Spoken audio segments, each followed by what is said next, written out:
ابھی تک ہم نے بڑی کوشش کی، یہ پاس ہی نام ہی نہیں لیتے الیکشن کے. صرف ایک وجہ ہے کہ ان کو ڈر لگا ہوا ہے کہ جیسی الیکشن ہوگا انہوں نے پٹ جانا ہے، تو یہ ڈرے ہوئے الیکشن سے، اور اس کے لیے ان کو کوئی فکر نہیں ہے ملک کی. ابھی تک جو ان کا روڈ میپ نظر آیا، میں یہ بھی آپ کے سامنے رکھ دوں، ان کا روڈ میپ کیا ہے؟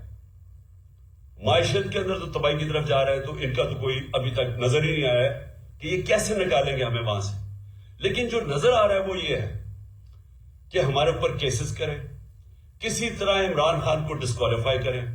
وہ آصف زرداری نے تو غالباً کہہ ہی دیا ہے، مجھے ابھی بتایا گیا کہ وہ اس نے تو کہا ہے کہ عمران خان کو ڈسکوالیفائی کریں یا جیل میں ڈالیں.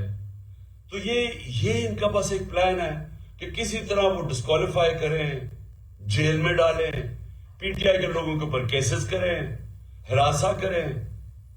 اس کے علاوہ تو مجھے ابھی تک کوئی روڈ میپ نظر ہی. اور دوسرا اپنے کیسز ختم کریں. اپنے کیسز کے اوپر یہ جو 1100 ارب روپے کا ڈاکہ مارا گیا اس ملک کے اوپر، انہوں نے قانون چینج کر کے نیب کے اسمبلی میں بیٹھ کے انہوں نے ساروں نے اپنے کیسز ختم کروا رہے ہیں. تو ان کا تو یہ روڈ میپ ہے کہ اپنی چوری کی کیسز ختم کی جائے اور کسی طرح ہمیں ڈسکوالیفائی کر کے راستے سے ہٹایا جائے، کیونکہ الیکشن ہی آپ لڑ نہیں سکتے. اس کے علاوہ تو ان کا کوئی روڈ میپ ہے ہی نہیں. اور اس لیے ہم نے یہ فیصلہ کیا ہے کہ بجائے اب کیونکہ انہوں نے تو بیٹھنا نہیں ہے الیکشن کے لیے، ملک ان سے سنبھالا نہیں جا رہا، لہٰذا یہ ہم نے فیصلہ کیا.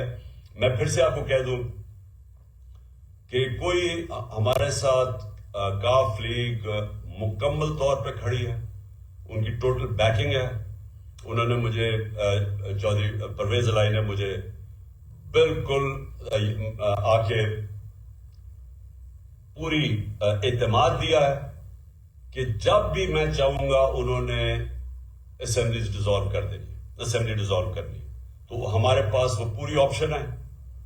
میں صرف آپ کو میں صرف باری باری ڈویژن وائز آپ سے بھی میں سب سے بات کروں گا تاکہ آپ سب کو کلیئرٹی ہو جائے اس میں، تاکہ آپ سب آن بورڈ ہو جائیں. میں نے صرف آپ کو یہ اوپننگ اس لیے کی تھی آپ کو بتانے کے لیے کہ میرا کیا مائنڈ سیٹ ہے اس فیصلے کرنے کے لیے.